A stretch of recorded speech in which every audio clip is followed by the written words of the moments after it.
Así inicia esa noticia en profundidad. Qué placer acompañarles. Soy Tatiana Pérez y les saludo desde nuestra sede central en Caracas, en Venezuela. A partir de este momento, en la próxima hora, tenemos 3 temas que son noticia. Aquí están, primero, en titulares.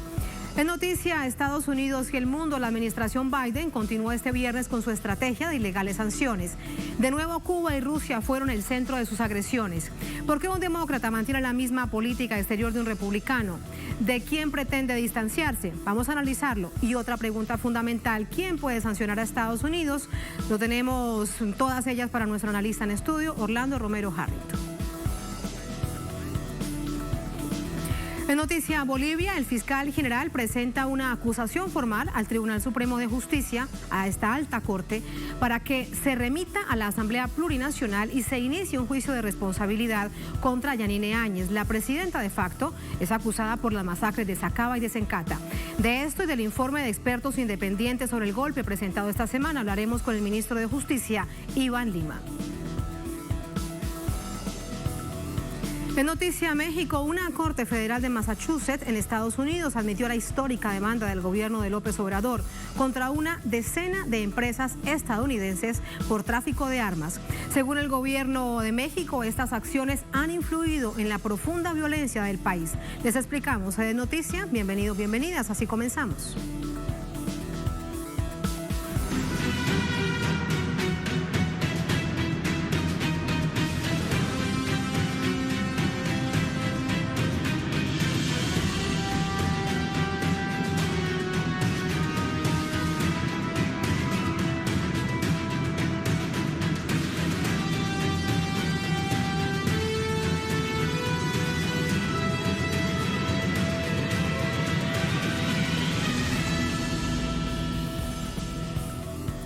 En noticia, Estados Unidos con una nueva ola de sanciones por parte de la administración Biden.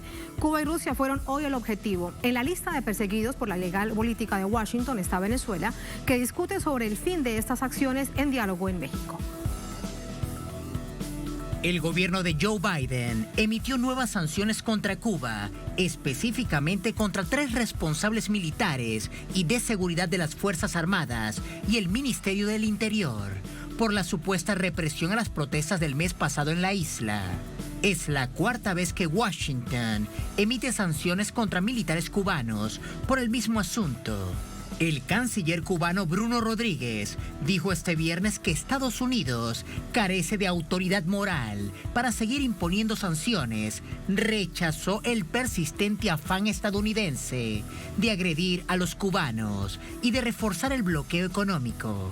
En la misma línea, el Departamento del Tesoro impuso sanciones contra 9 ciudadanos rusos y 2 laboratorios científicos dependientes del Ministerio de Defensa por la presunta implicación en el intento de asesinato por envenenamiento del opositor Alexei Navalny y el programa de armas químicas de Moscú. Se trata de la 3ª ronda de sanciones aplicadas por Washington contra Moscú por el caso Navalny. Además, acciones similares llegaron por parte de Reino Unido, que junto a la Unión Europea exigen al Kremlin la liberación de Navalny. Rusia respondió con firmeza. Él fue condenado no por sus actividades políticas, sino por un delito contra socios extranjeros.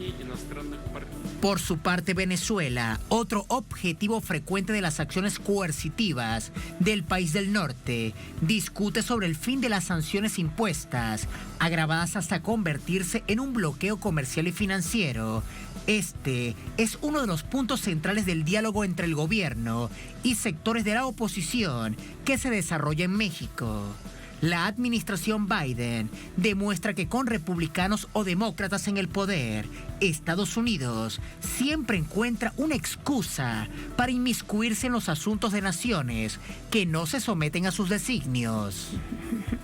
Este es el asunto sobre el que tanto se preguntan. ¿Y cuándo vienen las sanciones para Estados Unidos? ¿Por qué algo que no está en el derecho internacional público para Estados Unidos es un asunto que pareciera legal. De todo eso hablamos con Orlando Romero Harrington, analista internacional, analista de medios, experto en guerras de cuarta generación, ciberpolítica y escritor. Orlando, bienvenido, buenas noches. Buenas noches, un saludo para ti y un saludo para tus televidentes. Muchas gracias por acompañarnos.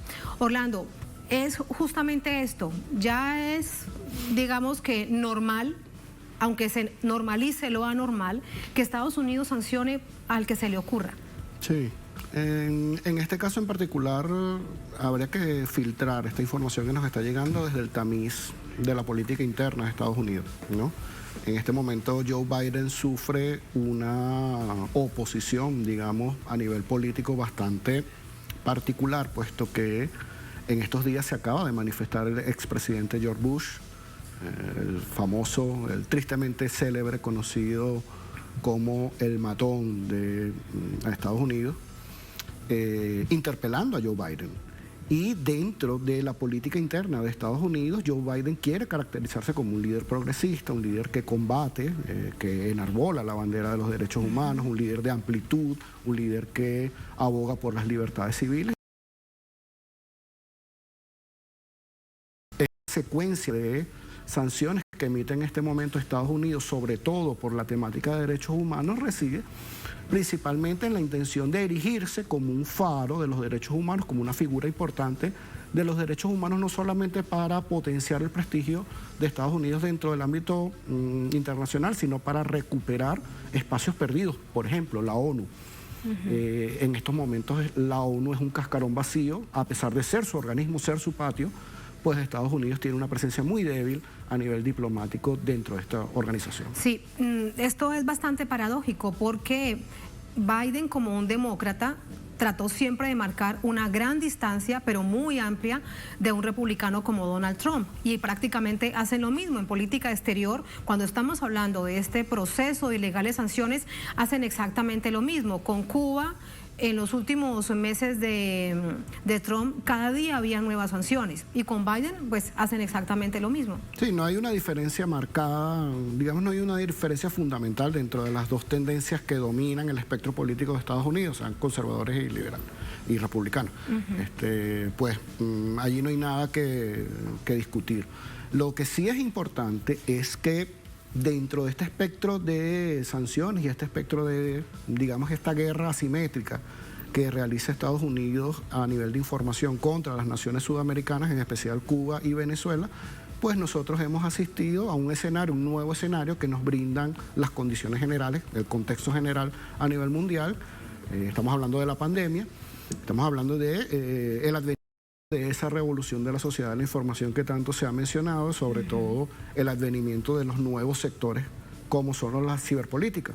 Entonces, para entender también estas sanciones y para entender los efectos internos de la política interna de estas sanciones con Estados Unidos, también hay que entender el sistema de ciberpolítica que crea Donald Trump para tratar de manipular y controlar al electorado, la totalidad del electorado estadounidense.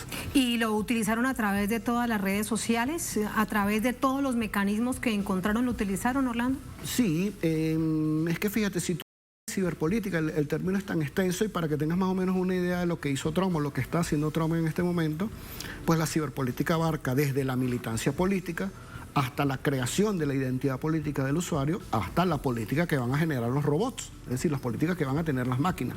Todo eso se está diseñando y todo eso se está conversando en este momento. Sí, permíteme preguntarte algo con respecto a Trump, porque es la segunda oportunidad que nos lo dices.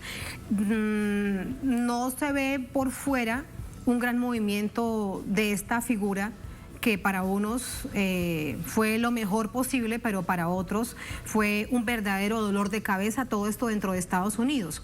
¿Qué está haciendo Trump entonces en este momento? Trump, recordemos que Donald Trump, al momento de llegar a presidente, uno de sus primeros mandatos fue controlar la data de Estados Unidos en general, e inclusive el primer mandato de Mauricio Macri como presidente electo de Argentina constituyó en la pedida al gobierno de turno que le entregara la data, el acceso a la data general de los ciudadanos argentinos. ¿Qué está haciendo Donald Trump en este momento? Trabajando para su reelección. Es decir, Donald Trump desde el día 1 de ser electo presidente trabajó para su reelección. Lo que no contó fue con el rechazo global que tuvo a partir de, sobre todo, las poblaciones minoritarias, entre comillas, es decir, latinos, negros, mujeres, las poblaciones sectorizadas que nacen precisamente a partir de la ciberpolítica. Entonces, en este momento Donald Trump está trabajando su base de datos. Recordemos que Donald Trump tuvo acceso a la base de datos del Servicio Secreto de Estados Unidos por ser presidente. Es decir, esa base de datos es la base global de la Internet. Desde el día 1 en 1988 que usted colocó su primera letra dentro del ordenador, eso queda allí. Si no, preguntémoslo a Edward Snowden. Entonces, Donald Trump maneja esa data y maneja esa data electoral. Pero tú preguntabas quién censura a los presidentes, quién censura a Joe Biden, y a Donald Trump lo censuraron las plataformas tecnológicas, lo censuró Twitter. Entonces, que sigue censurado en Twitter, de hecho. Sigue censurado. Y si Joe Biden transgrede la línea progresista que está emitiendo, que está tratando de construir a nivel mundial, también va a ser censurado. Estamos hablando del otro monstruo, el monstruo que no se menciona, y es el monstruo de las 5 grandes compañías tecnológicas que parecen saber más de nosotros que nosotros mismos. Entonces, todo ese terreno tan fértil, digamos, dinámico y dialéctico, se habla de ciberpolítica. Digamos, las investigaciones de la ciberpolítica se caracterizan además porque son cambiantes. Fíjate que la noticia cambia. Hoy la interpretación que le podemos dar dentro del mundo político a la decisión de Biden se debe a un análisis previo que debemos hacer, pero eso cambió de ayer para hoy. Así cambia la política dentro del mundo. Y asimismo se instala entonces la narrativa ante una opinión pública, nacional o internacional. Para el caso, por ejemplo, que nos ocupaba de una manera coyuntural, el asunto de los bloqueos. Estados Unidos el bueno, Rusia el malo, Estados Unidos el bueno y Cuba el malo. Claro. Incluido Venezuela. Sí, recordemos que si seguimos con el tema de las sanciones y el efecto de la política interna dentro de Estados Unidos tenía un enemigo vital, global y completamente, digamos, al descubierto, que era China. Trump se encargó de construir un enemigo. Y tratar de manejar el odio, que es el sentimiento por excelencia que produce engagement dentro de las redes sociales, es decir, produce conexión. Usted puede elaborar un contenido de lo más feliz, lo más agradable, lo más sano y lo más educativo y lo más, digamos, espiritual posible, pero el odio, el contenido que genera odio es el que lo va a enganchar a usted a la red, es el que lo va a hacer observar el contenido nuevamente, incluso lo va a hacer comentar. Entonces, así se puede entender cómo se fabrica un enemigo para una nación, y en este caso Donald Trump fabricó a China, pero ya China no lo es. Es decir, a Biden no le conviene pelear con China, puesto que Biden mantiene unas relaciones más armónicas, entre comillas, con China que Trump. Entonces ahora el enemigo tiene que ser Rusia. Y todas estas cabildeos, estas sanciones y estas agresiones a nivel diplomático obedecen a construirse un nuevo enemigo, que en este caso será Rusia, y las naciones que, entre comillas, para el imperialismo y el hegemón, vulneren los derechos humanos. Y para eso utilizan la ciberpolítica con todas sus herramientas. Todas las herramientas posibles. Recordemos que el fin último de la ciberpolítica es cambiar una conducta o generar una conducta. ¿Una conducta dentro de la sociedad o una conducta primero individual? Depende del objetivo. Puede ser una conducta colectiva, puede ser una conducta masificada, puede ser una conducta individual. Bueno, y con la impetuosidad del gobierno de Estados Unidos, no importa quién, pero como los caracteriza, les interesa una conducta global. No, y sin hablar de Estados Unidos, hablemos de Latinoamérica. ¿Hasta qué punto nosotros, si se acaba de descubrir, por ejemplo, que el Estado de Israel utilizaba un software llamado Pegasus. Se descubre el proyecto Pegasus y se descubre, digamos, la intervención de los datos personales y la vulneración de todo derecho a la privacidad a los ciudadanos de cualquier país que contrate ese software bajo la licencia del gobierno israelí? Para nadie es un secreto que la seguridad colombiana fue construida por el Mossad, con influencia de los israelíes. De hecho, la influencia israelí fue la que permitió el genocidio y la matanza de cualquier participación política o expresión política que contrariara los intereses del narcouribismo, del uribismo. Perdón, se me salió. Y en este momento nadie puede decir que la policía colombiana y el GEMAT colombiano no aplique las técnicas israelíes y que no esté aplicando ese software para la población colombiana. Entonces el peligro está latente, el peligro está en todos lados. Para América Latina, con el tema de Pegasus, hubo una centralidad en México, porque se destapó en México con el espionaje a todos estos periodistas tan reconocidos. Pero esto mismo puede pasar en cualquier parte de nuestra América Latina. Sí, y sobre todo saber que la ciberpolítica se basa en la creación infinita de avatares. Es decir, uno construye un avatar en las redes sociales pensando que el avatar va a responder a lo que uno construye. Es decir, uno ingresa fotos, ingresa textos, ingresa algunas postales, escribe algunas cosas, tratando de perfilar su imagen dentro de las redes. Pero en el uso de la red, en el uso de la plataforma y la naturaleza, uno genera una interacción la cual se convierte en la reputación. Es decir, es otro avatar, otra personalidad a la que nosotros no tenemos acceso, pero es lo que piensan de nosotros los demás. Pero además está el avatar que crean las plataformas, por ejemplo Instagram, al saber todos tus gustos, tus combinaciones, tus estados de ánimo, a la hora que te levantas, lo que ves, lo que observas, lo que te gusta, crea otro avatar. Y así se van creando personalidades diferentes. Cada cual tiene conocimientos que probablemente nosotros no manejemos. Por eso se dice que en esas plataformas y esos avatares tienen más conocimiento del que nosotros podemos conocer sobre nosotros mismos. Porque lo crean estas plataformas y estos algoritmos que peligrosamente han salido de control. Y esa es otra arista. En el año 2019, si no me equivoco, el dueño de Facebook, Mark Zuckerberg, denunciaba ante un tribunal que perdieron control sobre los algoritmos. Es decir, la inteligencia artificial está en este momento pensando por ella misma. Todo esto es demasiado peligroso porque realmente nos aleja verdaderamente del mundo real. Y también el otro punto del que te quiero preguntar, en la manipulación de la información, de lo que sabe tanto cualquiera que sea presidente o gobierno, pero que esté en la Casa Blanca, es lo que hacen con la manipulación de todas estas plataformas que logran instalar narrativas. Claro, es que fíjate, casi siempre cuando se habla de ciberpolítica, se suele mencionar que dentro de la Internet uno tiene derechos. Es decir, tú tienes derechos y tienes posibilidades, tienes condiciones. Es decir, si a ti te presentan una información falsa, un fake news, dentro de tu plataforma, tú estás en el derecho de leerlo o no, tú estás en el derecho de informarte para saber si es falso o no, o tú estás en el derecho de creerla o no. Se supone que tú tienes esas condiciones, pero es mentira. Esas condiciones son falsas. Depende de tu capacidad cognitiva, tu capacidad de experiencia y tu conocimiento, conocer, valga la redundancia, qué es una información falsa, qué es una noticia falsa, que ese medio está parcializado, que ese medio responde a una narrativa internacional, nacional. Pero todos no tenemos esas mismas condiciones. Entonces la información falsa que para ti llega y tú por tu formación determinas que es automáticamente falsa, probablemente le llega a una persona que no maneja ese conocimiento, claro, que probablemente sea el común de las personas, y esa persona sí se la crea. Entonces no tenemos las mismas condiciones. La democratización de la red es mentira.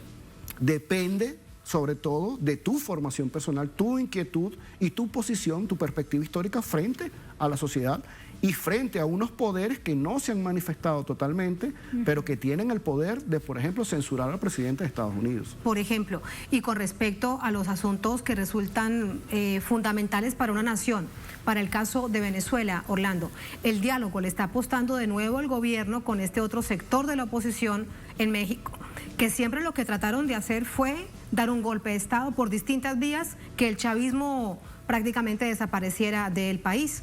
¿Cómo funciona entonces esa estrategia en algo tan complejo como eso, pero que además es una necesidad nacional? Sí, fíjate, ahí interviene mucho el tema de la pérdida de la privacidad dentro de las redes sociales. Todo el que nos escucha debería saber que nada es privado dentro de la Internet. La privacidad no existe. Entonces ese rompimiento de ese velo de la esfera de lo privado hacia lo público es general dentro del advenimiento de la Internet. Es decir, perdimos el pudor. Muchas de las manifestaciones íntimas, mucho de lo que hacíamos íntimo a cuarto cerrado, en tu casita, hoy es público y está bien. Y no solamente que sea público, sino que no molesta que la gente lo vea, molesta que no logres hacer dinero con eso. Es lo que no vende, es lo que no venden esas plataformas, ¿no? Entonces, esa pérdida de lo privado, ahora lo que es público, probablemente haya erosionado un poco el secretismo, el hermetismo con que algunas operaciones secretas podían darse curso. Es decir, el acceso a la información de toda la población lo que hace es que precisamente circule la información.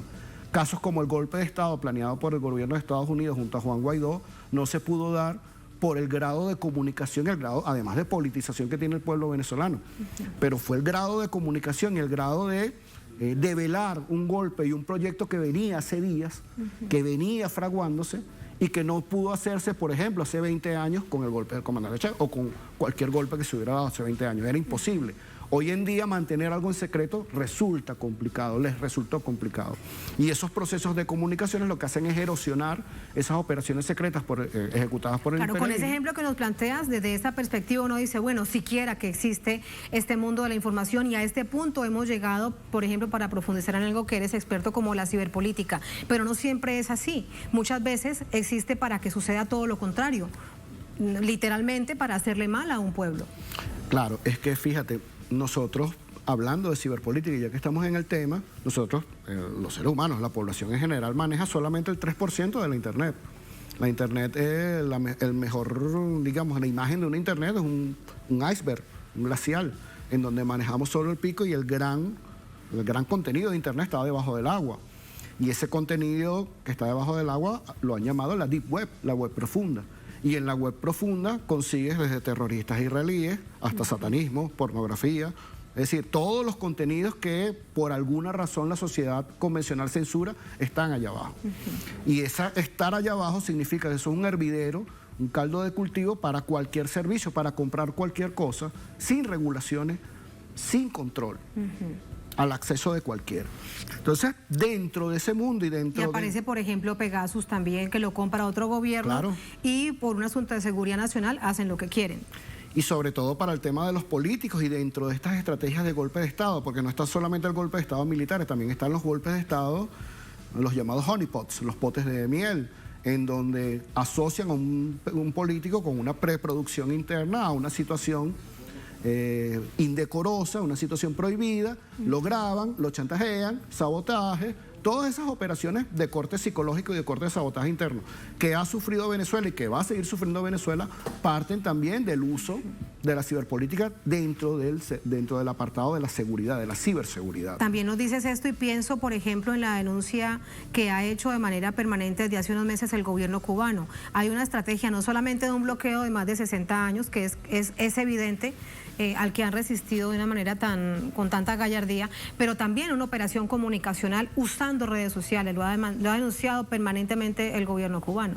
Sí, no, y además en el caso de Venezuela la invisibilización del proceso, es decir, la Internet y estas mismas plataformas de Internet, la CIA y agencias internacionales, su principal objetivo es invisibilizar la acción de Venezuela. De hecho, pero si tú te metes en YouTube ahorita no vas a encontrar la misma cantidad de videos relacionados con Venezuela que encontrabas hace un año. YouTube va eliminando, Twitter va eliminando. Intencionalmente poco a poco, van eliminando. O sea, es decir, ¿cuál es la biblioteca, cuál es la fuente de información principal en este momento? Internet. Sí. Y eso ha cambiado y no va a dejar de ser así. Entonces, cuando uno quiere saber sobre Venezuela, lo primero que consultas es Internet. Y si vas borrando resultados y vas borrando contenido, progresivamente, pues estás borrando la historia. Y entonces eso es un proceso de invisibilización. Y también te aparece solamente una arista de la información cuando buscas a Venezuela abiertamente. Por supuesto, y es el peligro inclusive de estos perfiles. El régimen. Es que es verdaderamente el poder hegemónico. Fíjate que en Inglaterra hay un movimiento bastante importante que está luchando por una ley que le permita al usuario pedirle sus datos, pedirle la data que han investigado estas plataformas y mantenerla, y tenerla y quitársela a esas plataformas. Y no se ha podido. Eso se debería pedir en todos los países del mundo. Pues no, hasta ahora no. Ese poder que, digamos que amenaza con convertirse en un poder supranacional, con acceso al control de la información ilimitado, pues no nos ha dejado todavía esa libertad. Y me dices todo esto y uno se pregunta cuánto realmente sabremos. Nosotros sabemos como comunidad, como sociedad del mundo, de todos los peligros a los que nos enfrentamos cada que decidimos ingresar y hacer uso de las redes sociales, con las nuevas además que van saliendo, que muchos corren a sumarse a ellas. Mira, yo creo que la humanidad va a pasar por este trago amargo, porque yo soy muy de las teorías del colapso, muy de que estamos en una fase terminal dentro de la sociedad occidental. Creo mucho en las nuevas formas de organización popular, en las nuevas formas de organización social, en las nuevas necesidades históricas que están Pero cuando nos hablas del colapso, hablas del modelo capitalista salvaje, el neoliberalismo. Creo.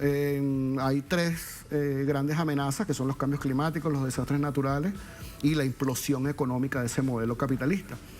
Yo creo que definitivamente nosotros nos acercamos y nos aproximamos, primero, a una nueva generación que piensa diferente a nosotros, que entiende el mundo de una manera diferente, pero sobre todo nos acercamos a la construcción de nuevos modelos de organización social y nuevos modelos de convivencia ciudadana.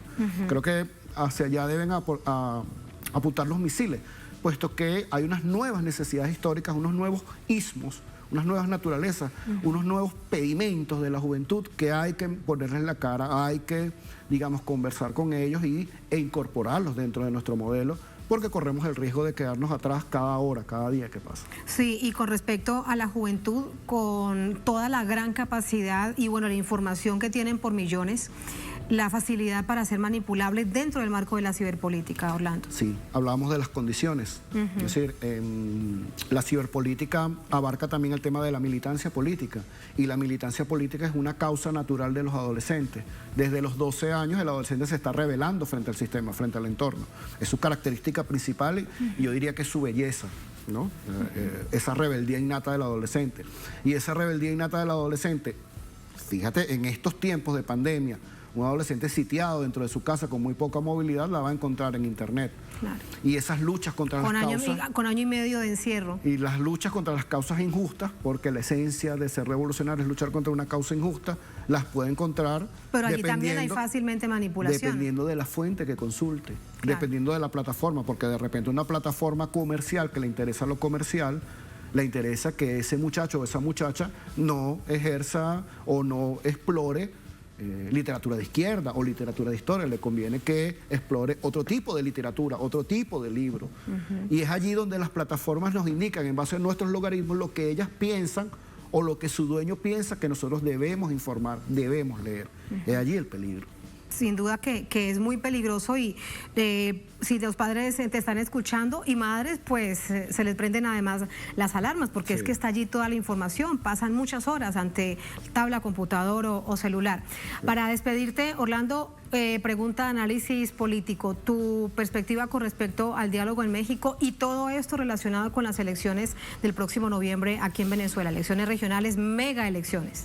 Sí, yo creo que el diálogo político, además de ser un triunfo notable de Venezuela frente a las agresiones imperialistas, resulta en la derrota de las intenciones del Pentágono, de esa ala militarista del Pentágono, asociada sobre todo al Partido Republicano.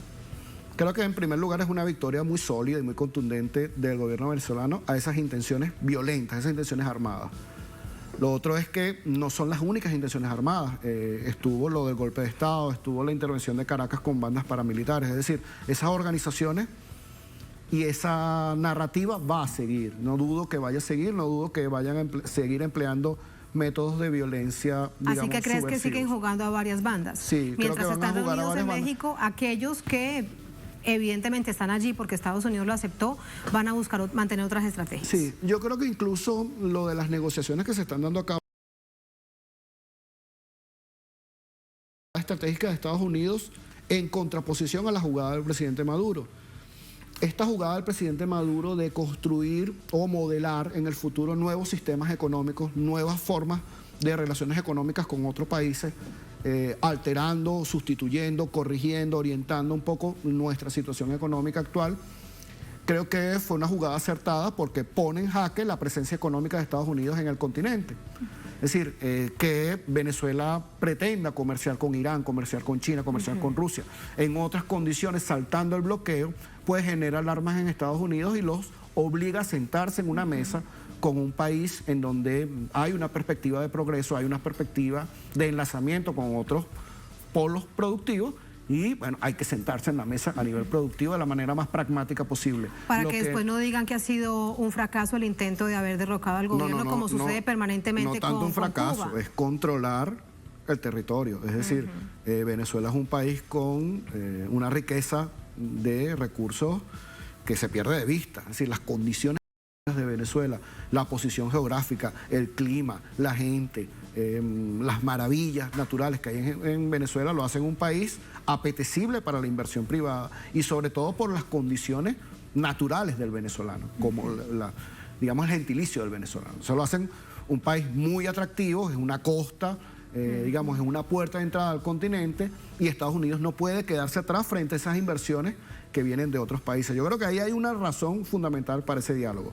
La otra razón es reconocer digamos, el clima político. Es decir, Estados Unidos no puede seguir manteniendo, subsidiando a una mafia de estafadores que han quedado... A una banda criminal. Es prácticamente una banda criminal que ha quedado al descubierto a nivel mundial. Entonces, dentro de esa espada y la pared en donde Venezuela sitúa a Estados Unidos en un nivel de negociación. De hecho, dices esto y recuerdo, no quiero dejarlo pasar, Orlando, que esta semana un grupo de demócratas, de propios demócratas, gobierno, le están pidiendo a Biden que elimine las sanciones en contra de Venezuela. Te lo digo porque es política interna. Entonces, recordemos que nosotros, así como somos invisibilizados nosotros hacia el exterior, y hablo desde aquí de Venezuela, así también la política interna de Estados Unidos tiene un manto de invisibilidad para el exterior. Es decir, a nadie le interesa que se sepan qué está pasando realmente en Estados Unidos. Y en Estados Unidos están pasando cosas. Entonces, yo creo que esa situación de una negociación, porque Venezuela, en este momento el gobierno bolivariano no está negociando con la derecha local. La derecha local son partículas de polvo cósmico.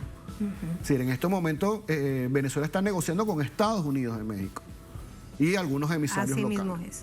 Y de esa negociación depende un posible clima de paz para las elecciones, pero la experiencia nos dice que Estados Unidos no puede perder a Venezuela. Es decir, nosotros somos un objetivo estratégico, geoestratégico primordial para el desarrollo de Estados Unidos. Mucho de esto también se debe a, fíjate la contradicción.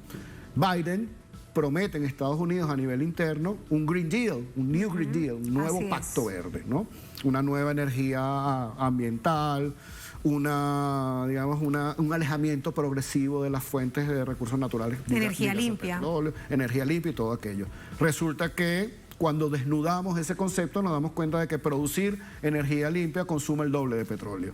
Entonces, no nos dejemos engañar con las intenciones de Biden. Por un lado, creo que va a haber el diálogo, creo que van a haber unas elecciones donde no tengo ninguna duda que van a arrasar las fuerzas de izquierda en Venezuela, pero por el otro lado no hay que perder de vista esas intenciones de sabotaje y las intenciones habituales de dinamitar ese mismo diálogo a nivel de opinión pública. Y eso es muy preocupante para que aquellos que recuerdan lo sucedido en República Dominicana.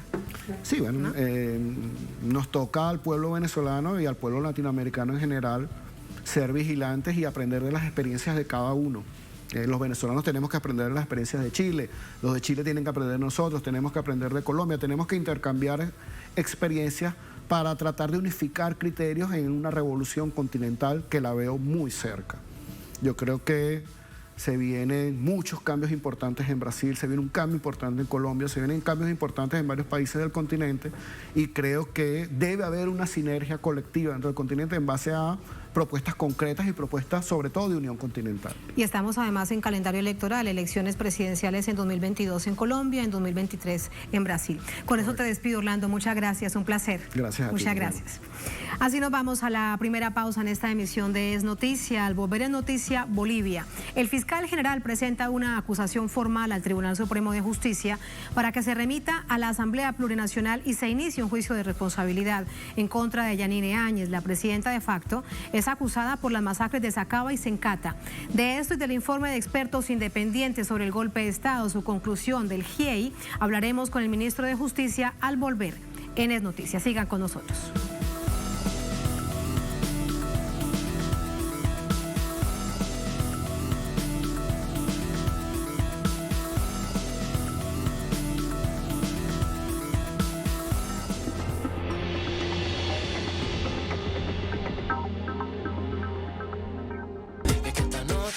En esa medida yo creo que la palabra renacer es muy importante, pero sobre todo tiene un potencial muy fuerte, porque nos marca un antes y un después, pero también sobre todo un futuro. Reconocer con orgullo sus orígenes que emergen de la resistencia afrodescendiente les permitirá renacer y extenderse a través de las bellas artes. Caminando con Tumbao, desde Santiago de Cali, Colombia, hasta San Salvador, la Bahía de Todos los Santos, Brasil. Sábado, solo por Telesur.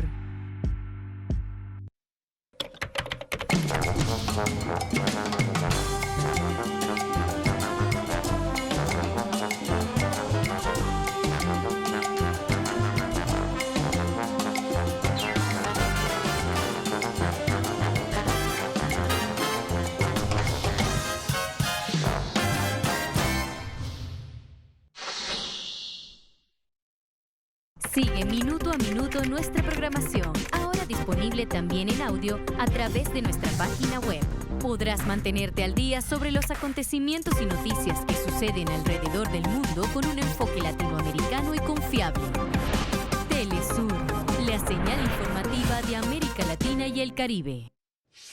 Recorre los acontecimientos nacionales e internacionales en un espacio que ofrece lo más relevante del panorama mundial y lo que fue noticia durante toda la semana. En síntesis, todos los viernes, solo por Telesur.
Bolivia, la Fiscalía inició el trámite legal en la perspectiva que la Asamblea Legislativa Plurinacional tome y autorice la apertura del juicio de responsabilidad contra la expresidenta de facto Yanine Áñez, acusada por la masacre de Sacaba y de Sencata ocurridas en noviembre del año 2019. El fiscal general remitió la solicitud de juicio de responsabilidades al Tribunal Supremo de Justicia.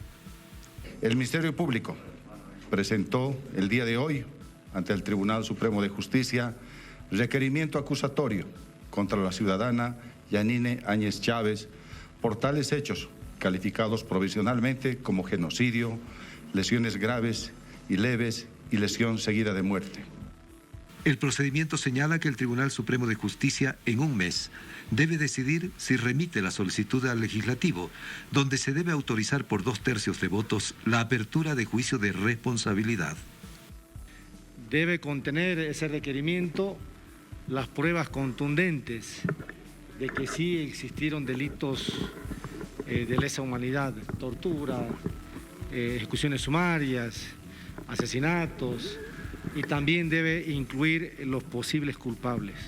El ministro de Justicia, Iván Lima, ya advirtió que para preparar este tipo de juicios se puede demorar más de 2 años, a lo que se suma el hecho de que la oposición legislativa, que fue parte del golpe de Estado, anunció que no dará sus votos para un juicio de responsabilidad si en la demanda siquiera se sugiere que en noviembre de 2019 se produjo un golpe de Estado. Vamos a mandarles una nota a las 3 bancadas para una audiencia y explicarles el por qué queremos que voten un sí a un juicio de responsabilidad. Y si no lo hacen, entonces nos vamos a preparar ya para un juicio internacional directamente a la Corte Interamericana. Hasta el momento, la Fiscalía presentó 5 proposiciones acusatorias contra la expresidenta de facto Yanine Áñez, con detención preventiva en La Paz desde marzo de este año. 4 ya llegaron a la Asamblea Legislativa, donde se tienen pendientes de resolución otras 20 demandas de juicio de responsabilidad presentadas en los últimos 20 años. Teníamos el reporte de nuestro corresponsal permanente en La Paz, Freddy Morales, con quien conversamos ahora un poco más. Freddy, muy buenas noches. ¿Cómo recibe en general la clase política que hace vida dentro de la Asamblea Legislativa Plurinacional este anuncio que hace el fiscal general? Hola Tatiana, buenas noches. Hay mucha expectativa por lo que se pueda iniciar un proceso hacia que se otorgue justicia a las víctimas de la extrema violencia sufrida tras el golpe de Estado el 2019. Sin embargo, los datos fríos, el análisis frío señala que no será tan inmediato como las propias víctimas de la violencia lo desean y el propio país para superar esta etapa, debido a que, como se ha señalado, la preparación de un proceso de juicio de responsabilidades podría demorar poco más de 2 años. Pero no es solamente ese el problema, ni que hay en fila 20 demandas anteriores de juicio de responsabilidad que debe ir despachando también la Asamblea Legislativa. El tema fundamental, Tatiana, parece que radica en el hecho de que la oposición política, cuyos parlamentarios, cuyos jefes de los parlamentarios actuales de la oposición de derecha participaron activamente en el golpe de Estado, primero tienen el argumento de que si se menciona, si se sugiere que en una de estas demandas la palabra golpe de Estado, ellos no van a apoyar, por lo tanto no habrán los 2 tercios para que la Asamblea Legislativa autorice la apertura de estos procesos. Ahora, con este informe de los expertos internacionales del GIEI, la derecha ha tomado un nuevo argumento. Señalan que no se debe hacer nada, no se debe procesar a nadie en tanto no haya una reestructuración de la justicia, una reestructuración de fondo. ¿Cuánto demorará realizar un nuevo poder judicial en cualquier país? Pues es una respuesta difícil en cualquier lugar del mundo, según estimo. En el caso boliviano también. Aquí los jueces son elegidos mediante elecciones directas del ciudadano, pero este sistema de elección también ha sido desechado por la derecha. De modo que en este momento hay estos 2 argumentos de la derecha. Y cuando hablo de la derecha que participó en el golpe de Estado, están allí instituciones, ONGs, no solo los partidos políticos, sino la propia Iglesia Católica, cuya jerarquía ha salido al paso y ha señalado que no es problema el plantear un juicio de responsabilidades, sino que primero se debe resolver el tema de quiénes van a ser los jueces, quiénes van a juzgar a estas personas que vayan a juicio de responsabilidad. Verás entonces que se ha complejizado un poco esta situación que se tenía tras este informe de 8 meses de investigación del GIEI. Se tenía la esperanza, y sobre todo las víctimas y los familiares de las víctimas tenían la esperanza de que esto ya habrá una vía para que empiece el procesamiento de los responsables de las matanzas. El GIEI ha determinado de manera muy explícita, muy contundente y dramática que las masacres de Sacaba y Sencata fueron ejecutados de una manera deliberada para matar.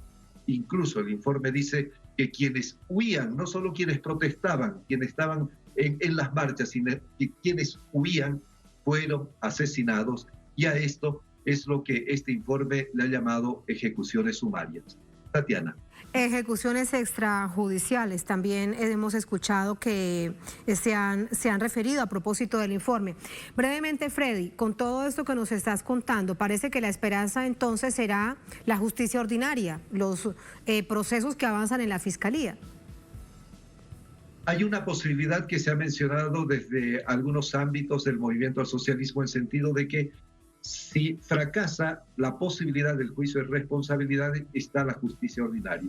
En ese caso serían los colaboradores de la señora Yanine Áñez, expresidenta de facto, los que pudieran ser llevados a la justicia ordinaria, pero no la señora Yanine Áñez, debido a que necesariamente la ley de este país señala que para los jefes de Estado debe en la Asamblea Legislativa, el Poder Legislativo, autorizar un juicio de responsabilidades. Para eso se necesitan 2 tercios de votos. Y los 2 tercios no los tiene el movimiento al socialismo, que en las elecciones del año pasado ganó la mayoría en ambas cámaras, pero no los 2 tercios. Los 2 tercios solo se hacen con el apoyo de los 2 partidos, Creemos, y el partido de Carlos Mesa, que son las minorías en el Congreso, pero que solamente con su apoyo se pueden juntar los 2 tercios.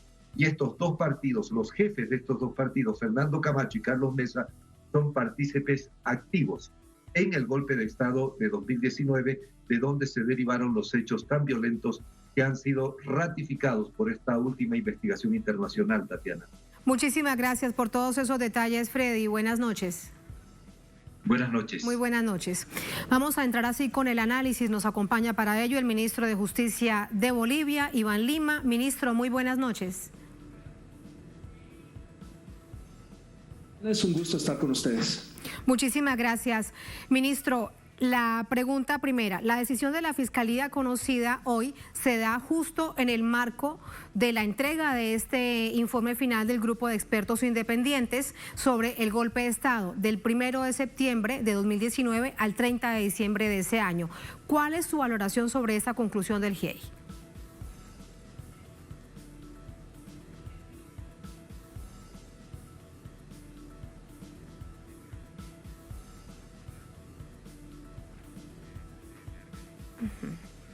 Ministro, ¿me escucha? El informe cubrió el 6 de septiembre al 31 de diciembre. Tiene una palabra para nosotros, que es justicia. El informe marca el compromiso y el asumir como país la gran responsabilidad de que las 38 muertes producidas en el país no queden en la impunidad. El presidente Arce ha sido muy claro, hay una razón de Estado en la vida de esos bolivianos, no vamos a cesar en el esfuerzo para que tengan justicia. Y todos los elementos que se van a dar a partir de este informe son de responsabilidad y cumplimiento por parte de nuestro gobierno. Si hay algo que hemos señalado y a la cabeza de nuestro presidente es que se va a dar cumplimiento a todas las definiciones, a todas las decisiones que ha recomendado el Grupo Internacional de Expertos Independientes. Además de que las hemos empezado a implementar ya mucho antes y estamos en curso de hacerlo con varias de ellas, tenemos claridad que el país en los 200 años de vida que va a cumplir el 2025 tiene que tener una nueva justicia. Y ese es uno de los ejes del informe del grupo, que la justicia boliviana debe ser transformada, debe mejorar, debe tener un estándar más alto de protección de los derechos humanos. Esto la oposición lo ha leído como una cláusula de impunidad, como un pacto de silencio, como decir que si no tenemos una nueva justicia, ellos no pueden responder a los graves crímenes que han ocasionado en el país a partir de sus actuaciones, y especialmente la expresidenta Áñez, que ya ha sido acusada por el Ministerio de Justicia a través de CEPDAVI de las vulneraciones a los derechos humanos y de la muerte de bolivianos. Esto está en curso de tramitación, este informe nos da fortaleza, nos muestra que estábamos por el camino adecuado y esperemos que en los próximos días la Fiscalía General pueda remitir el caso ante nuestro Tribunal Supremo y finalmente en la próxima semana ya esté en la Asamblea Legislativa.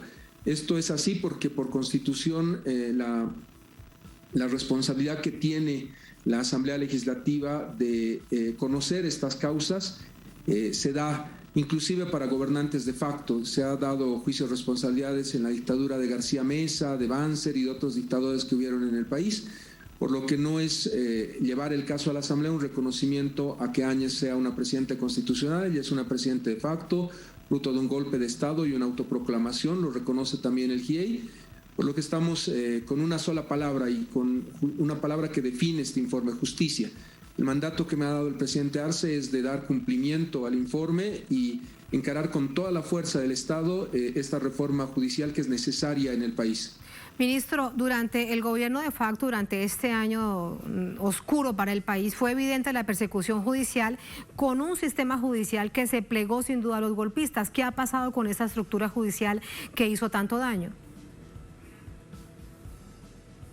Había enquistada, bien dice usted, una estructura que ha sido parte del golpe de Estado a la cabeza de 2 consejeros de la magistratura que ya han sido separados del cargo. Hace unas 3 semanas atrás, a través de una acción que también emprendimos como ministerio a través del CEPDAVI, se logró que una juez constitucional reconozca la grave situación de inmoralidad que habían generado ellos de no respetar reglas básicas del funcionamiento y del trabajo que deben realizar. Se los ha apartado. Creo que es un paso importante. Ahí se había generado el mayor grado de persecución a los bolivianos a partir de este órgano que tiene que elegir jueces y tiene que sancionarlos administrativamente, inclusive destituirlos. Creo que ese es un paso importante.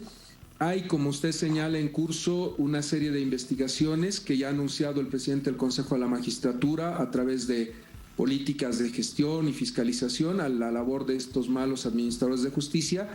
Y también, como consecuencia del informe, el fiscal general del Estado ha señalado que va a establecer una comisión especial que pueda revisar y dar seguimiento a todas estas causas que no han tenido, después de tanto tiempo, resultados efectivos, acusaciones y sentencias que le den justicia a los bolivianos. Además de eso, se ha emprendido en el país un proceso de seguimiento a todo la designación de jueces, de fiscales. Estamos buscando saltar esa barrera que nos señala el GIEI de tener 75% de jueces transitorios, a tener un nuevo órgano judicial, una justicia que realmente responda con independencia, con imparcialidad e idoneidad los grandes desafíos que nos presenta el informe GIEI. Creo que estamos en curso de ese proceso. Yo espero que más del 50% de los vocales de los tribunales departamentales de justicia sean renovados en los próximos días. Ha habido un proceso meritocrático que respeta la equidad de género que se ha dado y esperemos que ya esta transformación a pasos acelerados que está emprendiendo el gobierno del presidente Arce se vaya consolidando. Le reitero, el compromiso es que se vuelva una razón de Estado la justicia por cada uno de los 38 muertos que ha tenido el país en estas graves ejecuciones extrajudiciales que se dieron por parte del gobierno de Yanine Áñez.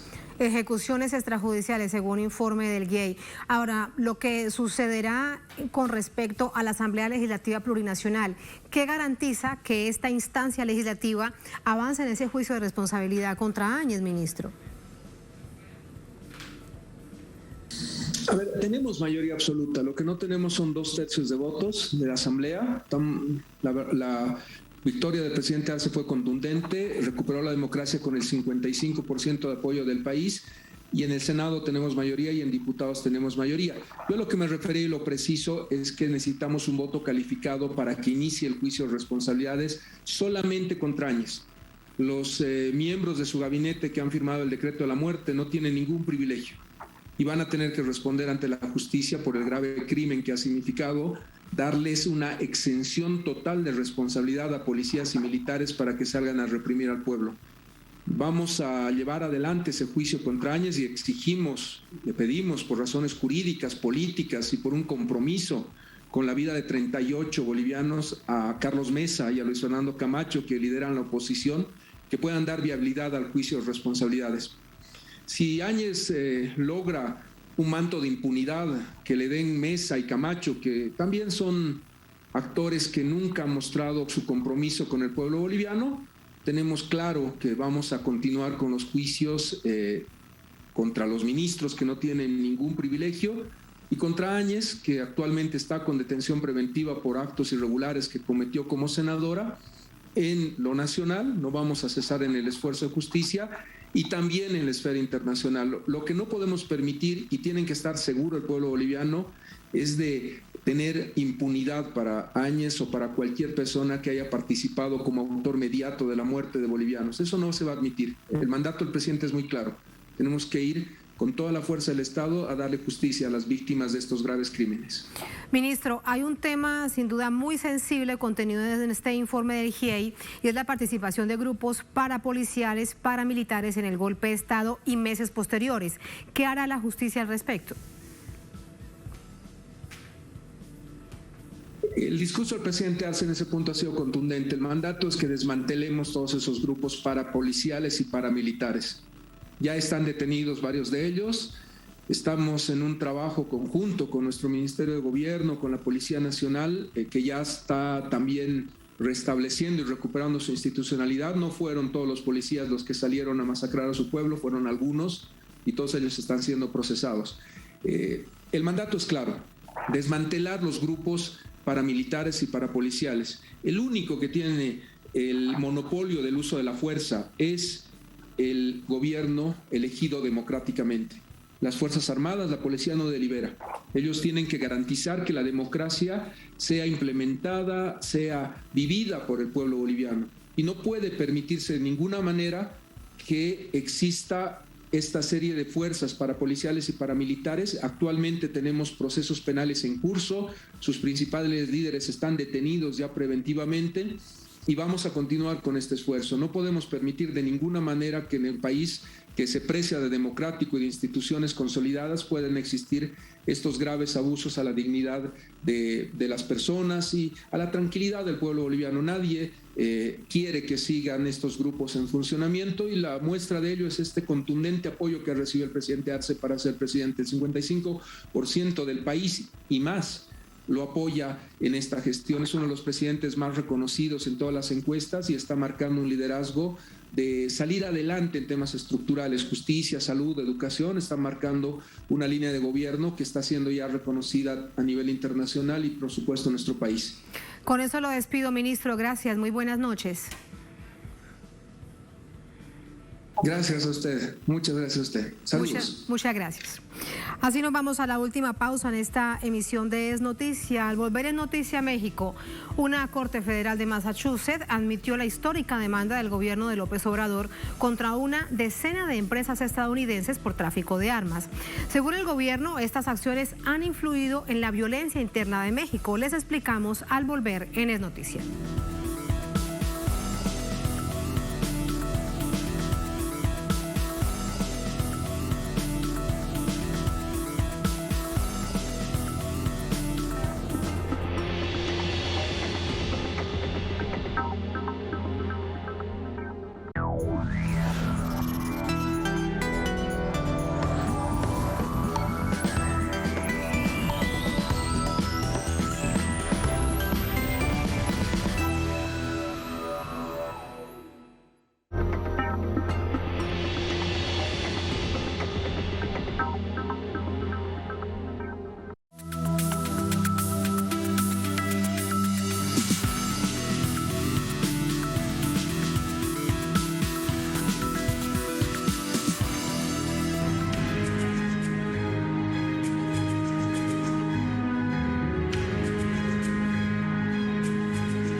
En Noticia México, una Corte Federal de Estados Unidos aceptó este viernes el litigio presentado por el gobierno de México en días pasados contra 11 empresas fabricantes de armas estadounidenses por comercio negligente e ilícito con carteles mexicanos.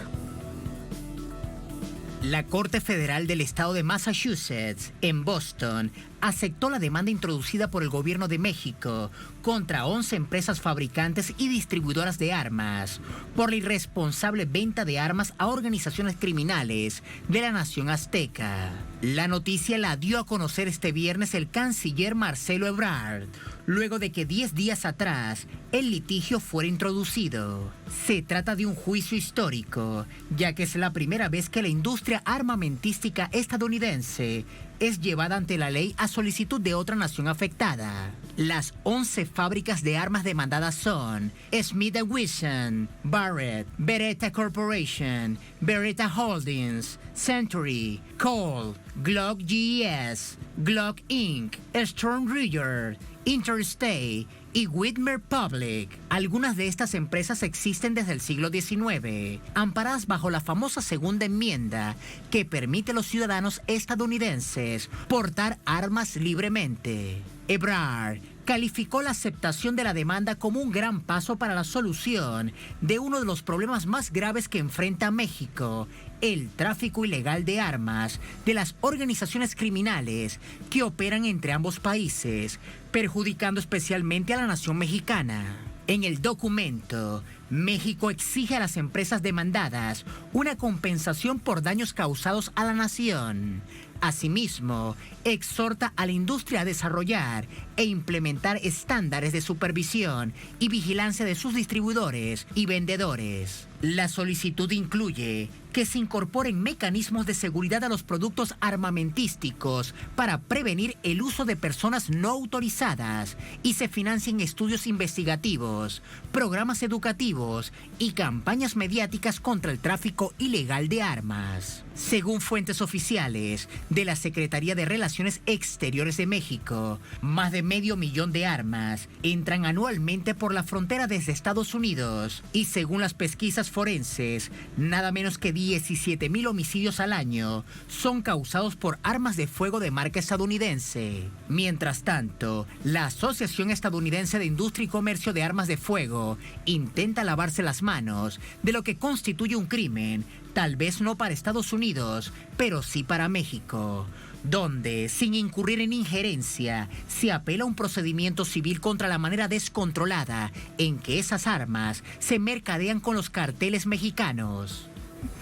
Con esta información de México, a la que le hacemos seguimiento permanente en el Noticia y en el servicio informativo de Telesur, ponemos punto final a esta emisión de Noticia. Que tengan un buen fin de semana. Nos encontramos el próximo lunes en el mismo horario, 8:30 de la noche, hora local aquí en Caracas, en Venezuela. Hasta entonces, sigan con nosotros.